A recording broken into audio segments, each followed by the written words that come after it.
அனைவருக்கும் வணக்கம். டிஆர்பியில் டாப்பில் இருக்கும் விஜய் டிவி சீரியல் ஐயனார் துணை. கடந்த 25ஆம் ஆண்டு ஜனவரி மாதம் இந்த சீரியலின் ஒளிபரப்பு துவங்கிய நிலையில் தற்போது ஒரு வருடத்தை கடந்து வெற்றிகரமாக ஓடிக்கொண்டிருக்கிறது.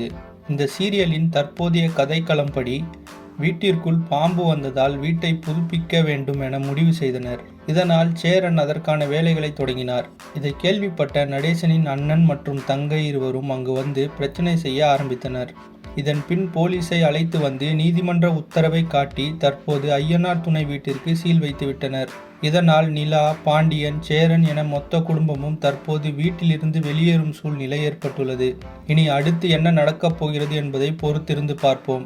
இந்த நிலையில் ஐயனார் துணை சீரியலில் நடித்து வரும் பிரபலங்கள் இந்த சீரியலில் நடிக்க ஒரு நாளைக்கு எவ்வளவு சம்பளம் வாங்குகிறார்கள் என்பது குறித்து தகவல் வெளியாகியுள்ளது.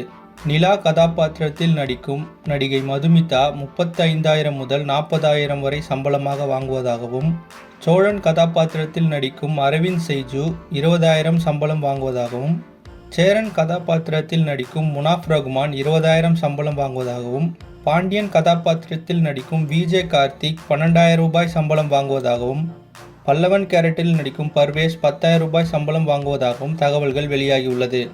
இந்த மாதிரி இன்ட்ரெஸ்டிங்கான வீடியோஸ்க்கு நம்ம சேனலை சப்ஸ்கிரைப் பண்ணுங்கள், ஃப்ரெண்ட்ஸ் அண்ட் ஃபேமிலிக்கு ஷேர் பண்ணுங்கள். நன்றி.